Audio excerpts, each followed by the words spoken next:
जो महाराज जब कथा का सुनाते थे तो जो बांस गाड़ दिया गया था, धुंधकारी महाराज का बांस हुआ था, उस बांस की सातों गांठ चटक गई थी, धुंधकारी का उद्धार हो गया था इसी श्रीमद् भागवत कथा से। आपने सुना होगा परीक्षित महाराज को भी श्राप लगा था, उनका भी इसी कथा को सुनने से उद्धार हुआ था। अभी आप कथा का श्रवण कर रहे थे,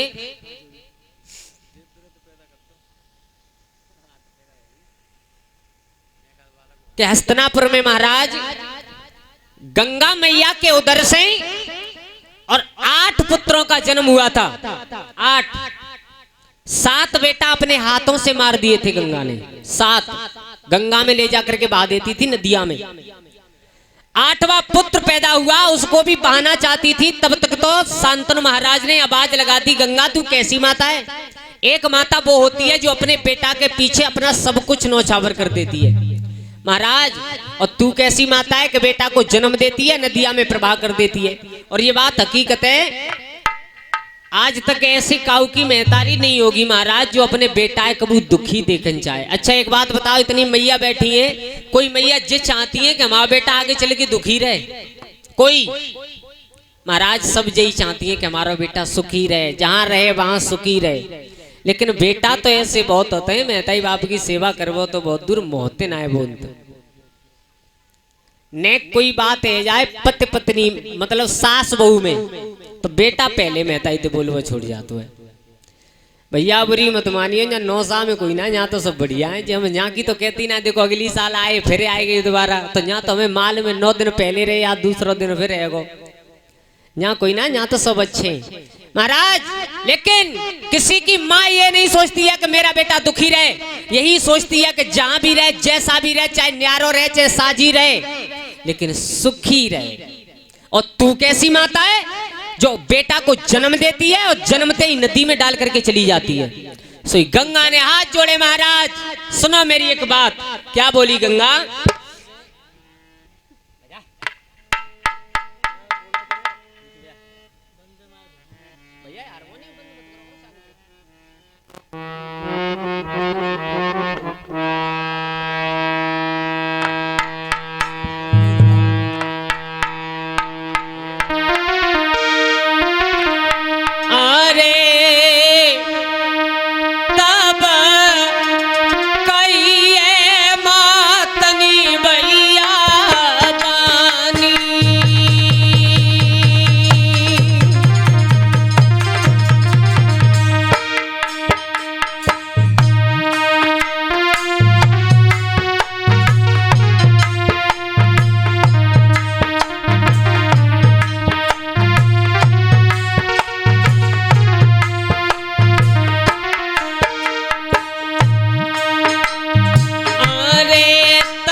बसु को यानी 8वें पुत्र को गंगा नदी में प्रवाह कर रही थी। तब तक महाराज शांतनु ने आवाज लगा दी, तो गंगा ने कहा महाराज हम तुम्हारे इस बेटा को नहीं मारेंगे। तो गंगा बोली, हाथ पकड़ की तब बेटा को राजन ले गो करम लपेटा, बंधन टूट गयो है त्यारो हमसी, जी पकड़ो अपनो तुम बेटा।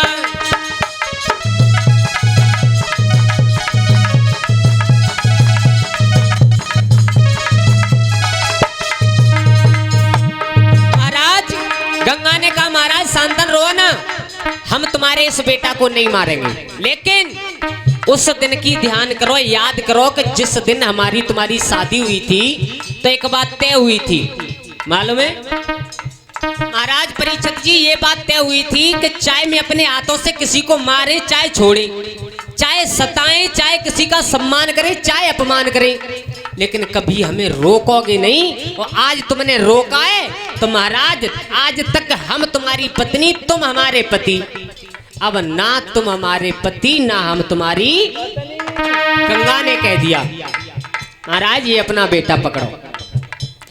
इतनी बात सुनिए गंगा की धारा नैनन में भरी आई, दी कफोर की रोई गए, अरे गंगा ते गिरा सुनाई।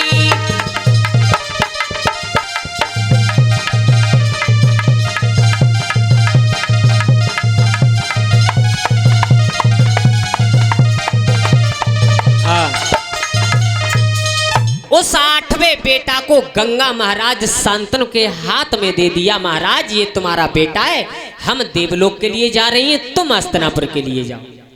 तो देखो महाराज परीक्षित जी, यज्ञपति महाराज शांतनु ने एक बात कही थी, गंगा तू महतारी नहीं हो सकती।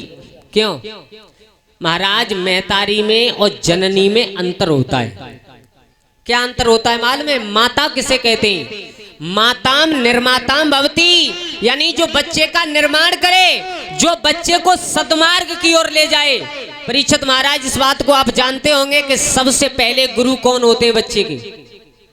सबसे पहले गुरु अगर महतारी चाहे तो बच्चे को सद्मार्ग की ओर लेकर के जाए, उसे कहते माँ। और जननी किन से कहते हैं मालूम है? जननी में सब आती हैं, भैंसियां, गैया, चिड़ैया, बुकरियां, सब जो केवल पुत्र को पैदा कर सकती हैं। और पैदा करने के बाद जब तक पुत्र समझदार ना हो तब तक उसे दूध पिला सकती हैं, उसे खाना दे सकती हैं। लेकिन माता उसे कहते हैं कि जो बच्चे को सद्मार्ग की ओर ले जाए। देखो मैं अपनी तरफ से नहीं कह रहा हूं महाराज, ये बात रामचरितमानस में भी लिखी है कि भरत ने अपनी मैया कैकेयी से मैया नहीं कहा था, जननी कहा था।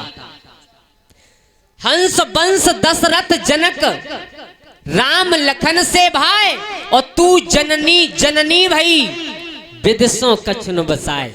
तू महतारी नहीं हो सकती, तूने हंस बंस, तूने हंस जैसे वंश में, महाराज दशरथ के वंश में जहर घोल करके तैयार किया है। जननी शब्द खाए कैकेयी से भरत ने।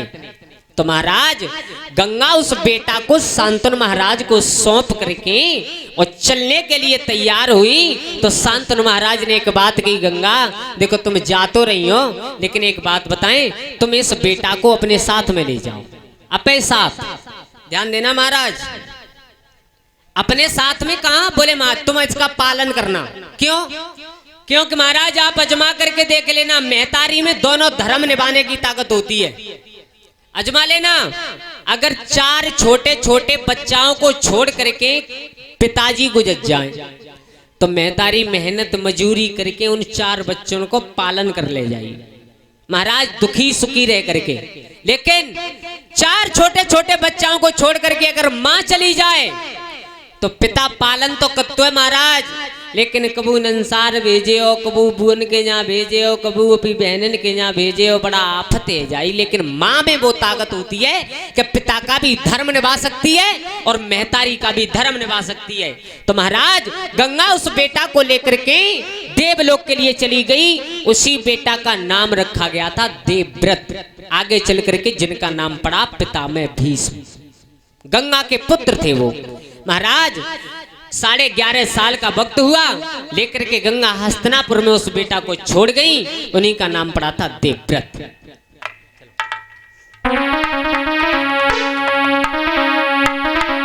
महाराज एक दिन की बात कि महाराज शांतनु और नदी के किनारे शिकार खेलने के लिए गए थे। तो महाराज शांतनु की नजर पड़ी है एक लड़की पर। क्या देखा?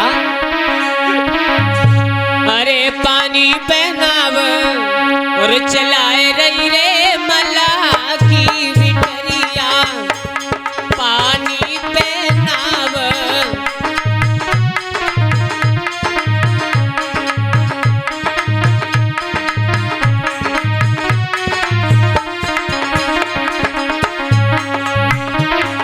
महाराज शांतनु एक दिन नदी के किनारे शिकार खेलने के लिए गए थे महाराज।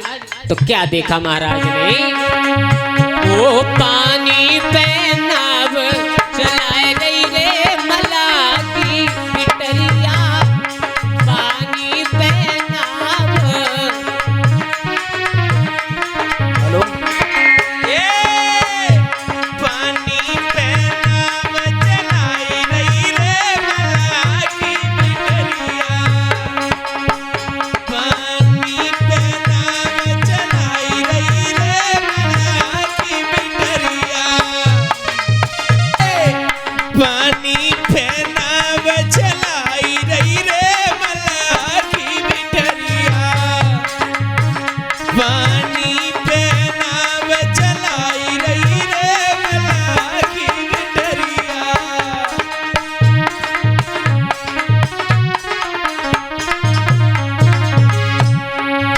महाराज शांतनु अश्व पर सवार होकर के नदी के किनारे शिकार खेलने के लिए गए। क्या देखा महाराज ने, एक बहुत सुंदर लड़की नाव पर बैठी हुई नाव चला रही है।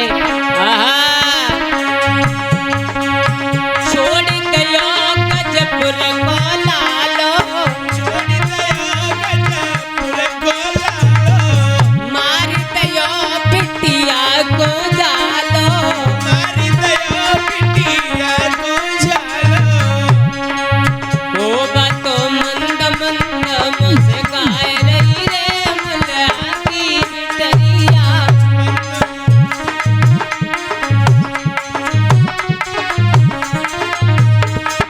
ए पानी पे नाव चलाए रही रे मला की बिटरिया, पानी पे चलाई रही रे मला की बिटरिया।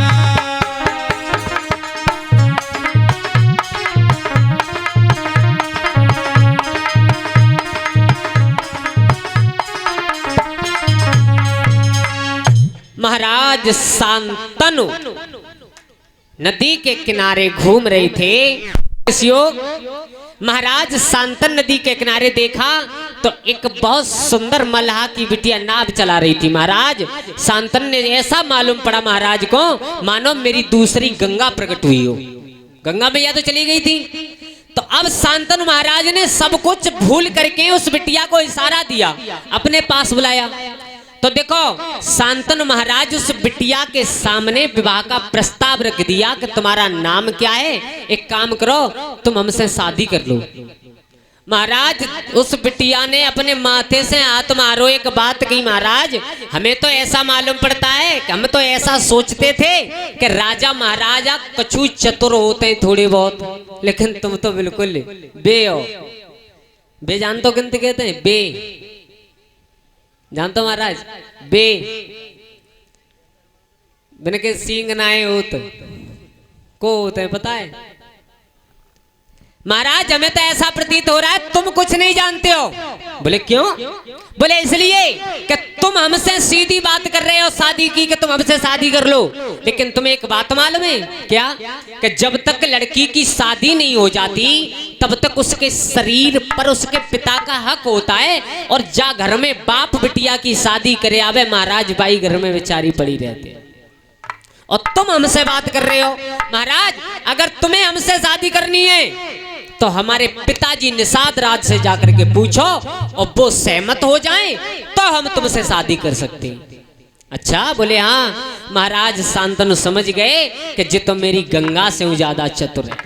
महाराज निषाद राज के पास पहुंचे, निषाद राज से कहा निषाद राज हम तुम्हारी बिटिया से शादी करना चाहते हैं जिसका नाम है मत्स्यगंधा।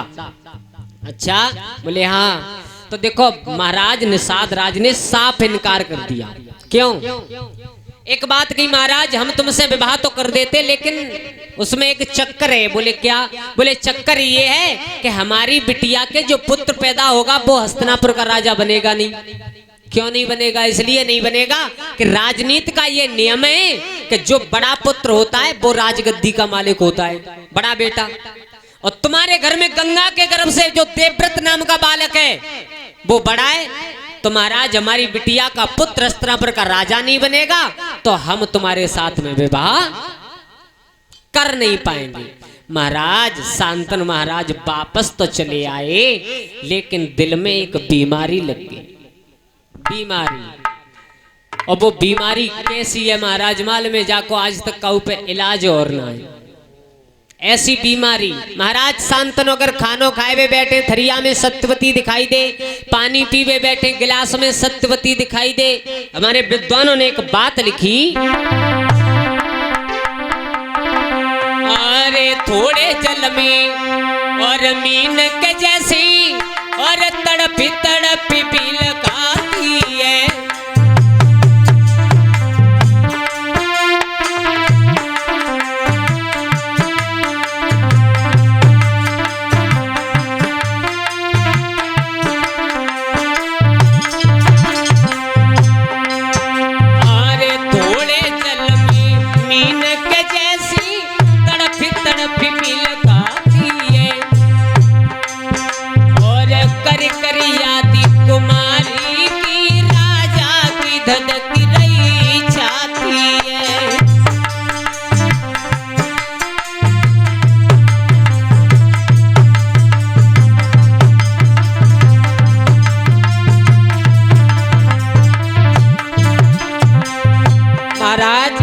शांतनु को बीमारी कौन सी लगी?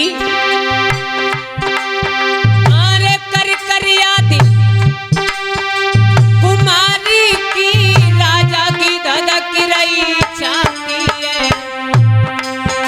और दिन कटे तो रात नहीं निदिया न चैन से आती है।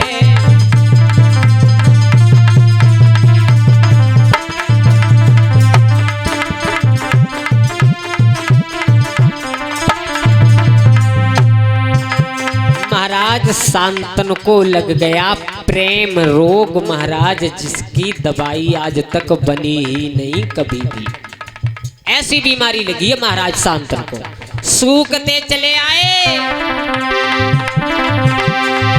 अरे दिन कटे तो रात नहीं निदिया न चैन से आती है।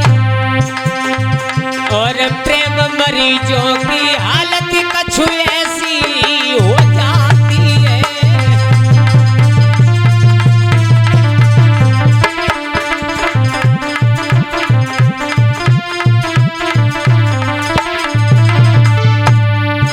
अरे प्रेम बुरी जंजीर वीर तुम झूठ मती मानो।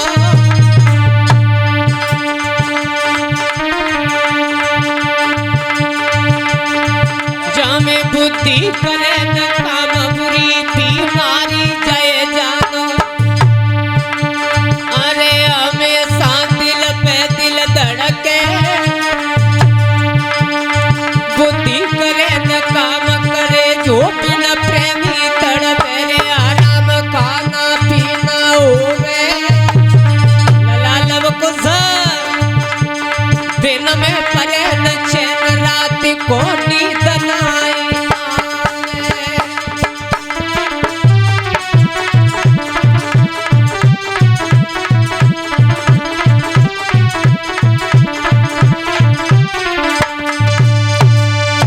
महाराज शांतनु को बीमारी लगी महाराज ऐसी कि दिल में केवल सत्यवती ही सत्यवती दिखाई दे रही है कि अब तो विवाह हो तो उस मत्स्यगंधा जिसका नाम सत्यवती है उसके साथ, और नहीं तो हम अपना जीवन बर्बाद कर देंगे, मर जाएंगे। महाराज 2 4 6 8 10 दिन भये कि महाराज शांतनु सूखते चले आए बिल्कुल। तो देखो जो बड़ा पुत्र था देवव्रत, उसे मालूम पड़ा है तो सचिव से पूछा है कि भैया ये बताओ पिताजी को बीमारी कौन सी है जो दिन प्रतिदिन सूखते चले जा रहे हैं। तो देखो सचिव ने बताया, लला देवव्रत तुम्हारे पिताजी ऐसी बीमारी है जाको इलाज है ना को। बोले कैसी? बोले उन्हें बीमारी है सत्यवती नाम की जो लड़की है ना, जो निषाद राज की, उसकी बीमारी है, उससे विवाह करना चाहते हैं। तो देखो महाराज यज्ञपति महाराज दुनिया में पहला बेटा वही हुआ था जिसने अपने बाप की शादी करवाई। दुनिया में अपने बाप की शादी अपने हाथों से करवाई थी। महाराज सत्यवती के पिता के पास जाकर के कहा कि तुम अपनी बेटी की शादी हमारे पिता के साथ में कर दो।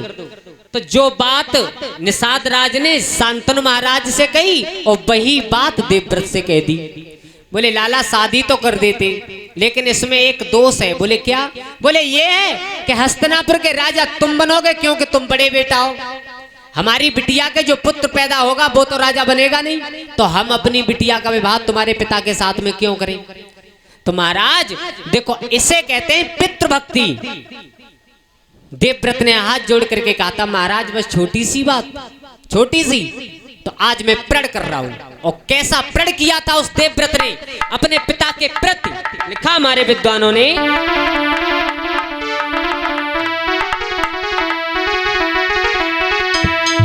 अरे सुनो सवा धरि ध्यान, और हाथ गई नदिया पेरे आयो।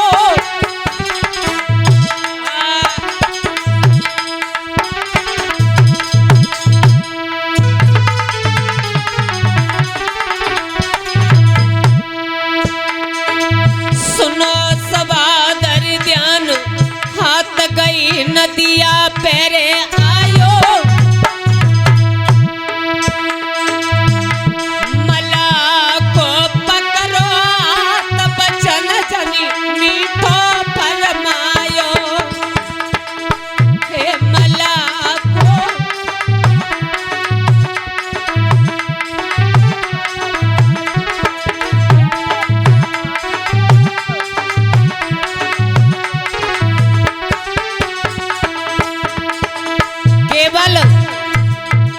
तुम्हें इसी बात का डर है ना कि मैं हस्तिनापुर का राजा बन जाऊंगा, हैं? तो सुनो महाराज, अपने पिता के प्रति उस बेटा ने कितनी बड़ी प्रतिज्ञा ली थी उस जगह पर।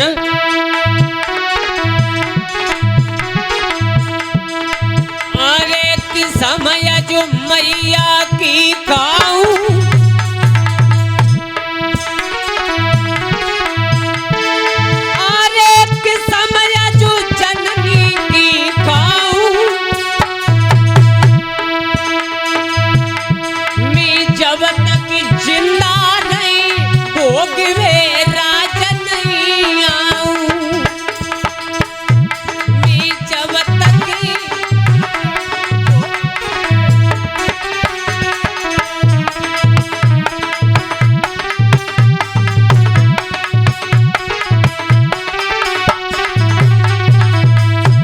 निषादराज, आज मैं अपनी मैया गंगा की सौगंध खा करके भीष्म प्रतिज्ञा ले रहा हूं कि जब तक संसार में जिंदा रहूंगा हस्तिनापुर के सिंहासन पर कभी कदम नहीं रखूंगा।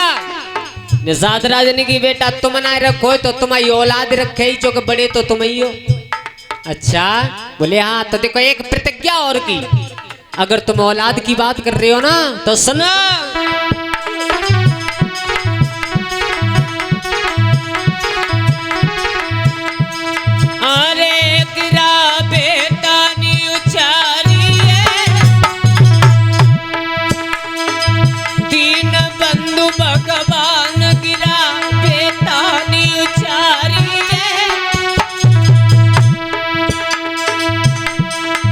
जब तक जिंदा नहीं पास कोई आबे न नारी है भैया, जब तक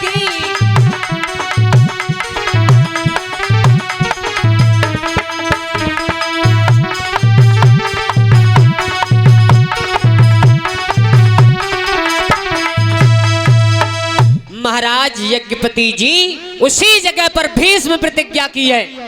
सुनो, अगर तुम इतनी बड़ी बात कर रहे हो तो मैं मैया गंगा की सौगंध खा करके कह रहा हूं कि आज के बाद जीवन में कभी भी किसी स्त्री का वरण नहीं करूंगा, कभी स्त्री का भोग नहीं भोगूंगा, जो कि मेरे कोई संतान हो जो इस हस्तिनापुर के सिंहासन पर कदम रखे। महाराज, एक बेटा ने इतनी बड़ी भीष्म प्रतिज्ञा की, उसी दिन से नाम देवव्रत का पिता में भीष्म रख गया था। भीष्म मैंने भी वचन दे दिया कि बेटा जा, अगर तूने मेरे लिए इतना बड़े जीवन अंधकार में डाला है तो मेरा भी वचन है, मेरा भी वरदान है कि तेरी इच्छा मृत्यु होगी, जब तू चाहेगा तभी तुझे मौत आएगी, उससे पहले चाहे भगवान तेरे सामने आ जाए तुझे कोई मारने वाला। महाराज इतने बड़ा वरदान मिला, लेकिन मिला कब? जब पिता के प्रति इतना बड़ा भीष्म प्रतिज्ञा की, पिता की सेवा की। महाराज इच्छा मृत्यु के वरदान उन्हें मिले हैं दादाजी जिनने अपने मेहतारी और बाप की सेवा करी है। इतने उन्हें ना मिले कि बाप ने की लला एक गिलास पानी दे दे, बोले मोकू अबे रह रही है वो गोवर्धन के परिक्रमा में जानो मैक्स लिख जाई। महाराज उन्हें ना कबूजे वरदान मिले। ध्यान रखना, चाहे गोवर्धन के परिक्रमा करो, चाहे गया में जाओ, चाहे प्रयागराज में जाओ, चाहे कहीं जाओ महाराज, लेकिन माँ बाप से बढ़कर के सेवा करने के सिवाय दूसरा कोई इंसान के लिए धर्म नहीं बताया है। कोई भी कोई ये सोचे कि काऊ के पिताजी घर में टूटी खटिया में प्यासे पड़े हों और वो बेटा तीर्थ यात्रा कर रहा हो, दादाजी बिल्कुल बेकार, बिल्कुल। क्यों? क्योंकि उसे सब तीर्थ तीनों लोकों के धाम उस टूटी हुई चारपाई में घर पर लेटे। अच्छा मैया जितनी बड़ी बूढ़ी बैठी हैं, एक बात बता, बहुए सेवा कर रही है कि नहीं कर रही? ने का कर रही है कि नहीं कर रही? नहीं कर रही। अच्छा जा इतनी भीड़ में कोई ऐसे आता है जो सास जो आवाता है हाथ उठाए के कह दे कि हमारी बहू हमारी सेवा कर रही है? कोई एक बस बस भैया जा कथा सुनवे से कछ ना है, वो कछ नहीं। जे तो तुम नाच कूद में देखवे आए हो।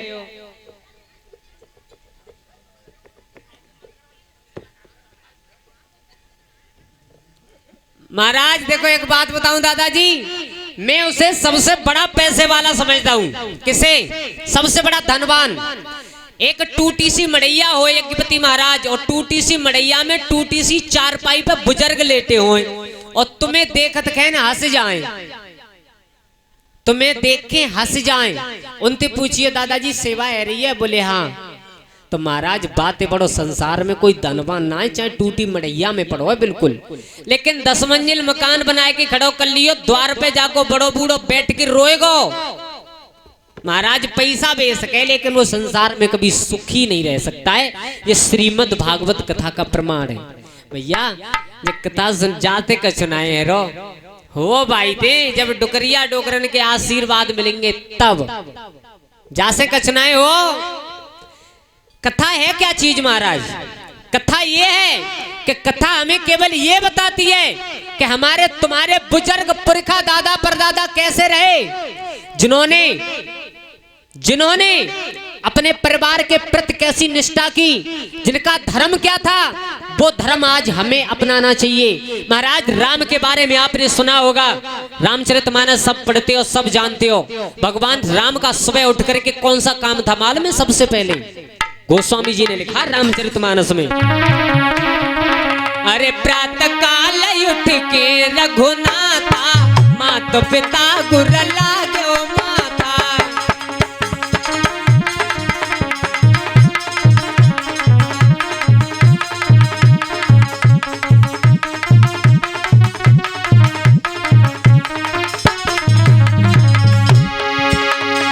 प्रातः काल उठ के रघुनाथा, प्रातः काल उठ करके भगवान श्री राम, अरे माता पिता गुर लागे माता, माता पिता।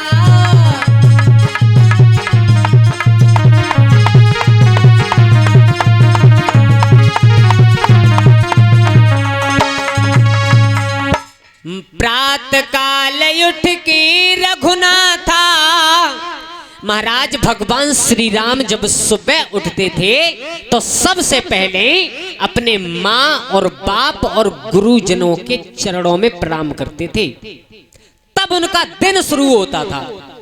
तब हम तुम तो चीज क्या हैं, वो भगवान मर्यादा पुरुषोत्तम श्री राम तब आगे कुछ करते थे, पहले अपने माँ बाप के चरण स्पर्श करते थे। लेकिन महाराज आज अगर लल्ला पहले तो उठे कोई ना उठे हो तो 9 बजे से पहले तो उठे कोई नहीं।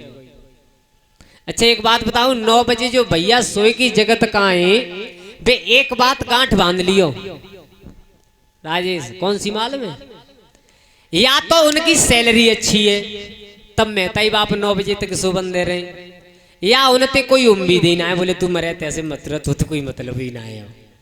तब या तो सैलरी उनकी अच्छी है, जो ज्यादा अच्छा पैसा कमाए रहे, तो 9 बजे तक तो नहीं जगाएंगे, या फिर तब नहीं जगाएंगे कि तुम पे ते आस ही टूट जाई तो कहीं कहीं के मरे गए कोई जात हो तो ना नहीं रो रहे तो सुबह तुझे कहा जगाए तू। हाँ हेलो, तो महाराज आजकल युवाओं में, आजकल के युवा सबसे पहले उठ करके 10,000 रुपया को फोन तुका बाय देखते हैं। सबसे पहले किन्ने किन्ने रात में मैसेज करो है, किन्ने व्हाट्सअप करो है, किन्ने का करो है, किन्ने फेसबुक चलाई है, हम पे का भेजो है, आज का घटना घट गई। मेहता ही नहीं लेला कहाँ जाए रो है, बोले कौन आया वाला है रू चलो वो। और महाराज तभी चंत में वह फोन है, बाद में देखे पहले उनके 5 हो जाए तो कचू आपत कर रही है। देखो ध्यान रखना, एक बात बताएं, आप अजमा करके देख लो, ज्यादा नहीं 8 दिन केवल, बस 8 दिन सवेरे उठ के अपने मम्मी पापा के 5 हुए, जब पढ़वे जाओ लिखवे जाओ, अरे ज्यादा छोड़ो बाजार को जाओ तो महाराज अपनी मेहतारी के पैर छू करके जाओ, फिर देखो दिन कैसा निकलता है तुम्हारा, गारंटी है जा बात की, कैसा दिन निकलेगा महाराज। लेकिन करवे कोई राजी ना है। मेरा सभी भाइयों से, माता बहनाओं से निवेदन है, सभी भाई ज्यादा से ज्यादा जितनी हो सके उतनी सेवा करो, इससे आगे। बाहुबल से जीत करके लाए थे, बाहुबल से, तो जो 2 बड़ी बड़ी बिटियां थी अंबा अंबिका, महाराज उनका विवाह कर दिया था अपने छोटे छोटे भाई जो चित्रांगद और विचित्र वीर थे उनके साथ में, और एक रह गई जिसका नाम था अंबालिका। महाराज भीष्म से हाथ जोड़ के बोली, महाराज तुम हमें जीत करके लाए हो और तुमने हमारी 2 बहनों के विवाह अपने भाइयों के साथ कर दिए, तो अब एक काम करो, नाए होए तो महाराज मोए तुम अपनाए लो। भीष्म से बाबा भीष्म ने की जय कामनाएं है सकत और संसार में चाहे कछु है जाओ, हम अपने पिता के सामने इतना बड़ी प्रतिज्ञा ले बैठे कि चाहे सूर्य चंद्रमा हट जाएं, लेकिन भीष्म अपनी प्रतिज्ञा से नहीं हटेगा कि संसार में कभी भी किसी स्त्री का भोग नहीं भोगेगा। तो महाराज अंबालिका नाम की लड़की ने भीष्म से बहुत प्रयास किया कि नाए होए तो तुम रख ले हो, आदि कोरा सूखी खाए के मैं गुजर करूंगी लेकिन कहीं जाऊंगी नहीं।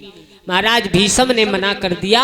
तो इस बात को आप जानते हो कि बिटियाओं के 2 घर होते हैं, 2 घर कौन से होते हैं? के तो बिटिया आप घर, ओके बाप घर। अपने पिता के पास में पहुंची सीधी, पिताजी कहो बेटा। भीष्म हमें लड़ करके जीत करके ले गया, लेकिन 2 बहनों का विवाह अपने भाइयों के साथ कर दिया और मुझे अपनाने के लिए तैयार नहीं है।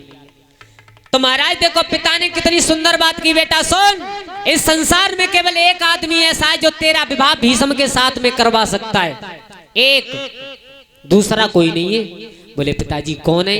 कि वो है भीष्म के गुरु जिनका नाम है परशुराम। परशुराम। तो बिटिया रोती हुई और कहा परशुराम के पास में चली, और उधर से परशुराम 1000 महात्माओं को लेकर के कुंभ स्नान के लिए जा रहे थे। तो महाराज रास्ते में वो बिटिया मिली है परशुराम को, तो रो करके बोली है, चरणों में गिर पड़ी। परशुराम ने उठाया, बेटा क्यों रो रही है? बोले इसलिए रो रही हूं महाराज कि मेरा विवाह करवा दो। क्या? बोले हाँ। परशुराम ने बिटिया से कही, बिटिया आजकल आदमी ब्याह के लिए मरे जा रहे हैं और तू उल्टी कह रही है कि त्यो ब्याह हम करवाए दे। बोले हाँ। किससे? बोले वो है तुम्हारे चेला जिनका नाम है भीष्म, उनके साथ में आप मेरा विवाह करवा दो। और महाराज ये बात हकीकत है यज्ञपति महाराज कि पहले के बुजुर्ग बड़े बूढ़े ब्याह के नाम थे डरपते। परीक्षित महाराज तुम्हारो ब्याह हो तो देखो ना वो महाराज देखो, मैंने सुना है तुम जैसे बुजुर्गों के मुख से कि पहले बेटा बिटिया अपने ब्याह की बातें अपने कानन से सुनतनाए, मेहता ही बाप के मुंह से सुनतनाए। अगर मेहता ही बाप बतला रहे हो बिटिया के ब्याह की कि पहले की बात सुनते तक नहीं थे, लेकिन आज कितनी आँच लगी है मालूम है कि अगर बाप कही देखो है कि जाओ हमारे बेटा को ब्याह है जाओ, तो विश्वास मत करियो कि यही है जाओ, क्योंकि अपने आंखें से देखे हो पहले ताकि बाद में करे हो। आज महाराज पितामह भीष्म के बारे में बिटिया ने कहा परशुराम से गुरुजी तुम्हारे चेलाएं जिनका नाम है हस्तिनापुर में रहते हैं जिनका नाम है भीष्म और उनके साथ में मैं विवाह करना चाहती हूँ। परशुराम ने कहा बेटा अपनो नाम ले दिए अपनो चेलाए ते संग ब्याह करे आराम से। बोले गुरुजी तुम्हारा नाम लो पंचायत भई लेकिन मानवे तैयार ना है। परशुराम ने की तो एक काम करो अब कुंभ स्नान के लिए हम बाद में जाएंगे, पहले बिटिया त्यो ब्याह भीष्म के संग करवाए दे। महात्मा 1000 संत साथ में थे, महात्माओं ने देखा तो विचार करो कि जितनो क्रोधी परशुराम है ताते ज्यादा क्रोधी भीष्म है। जिके हो ब्याह की वो नाई करे हो, लड़ाई हुई न जिबुबाई मारे हो न बो जाए मारे हो, मरे हो को महात्मा हाथ जोड़ के कही परशुराम ते नाए हो तो गुरुजी पहले कुंभ स्नान कर लियो 12 साल बाद लगतो है और ताके बाद में ब्याह करवाए दे। तो परशुराम ने फरसा उठाया साधु सावधान पहले विवाह होगा उसके बाद कुछ होगा। तो महाराज आज परशुराम 1000 संतों को साथ में लेकर और चले कहा हस्तिनापुर की तरफ। कैसे चले लाल कुश ऐसे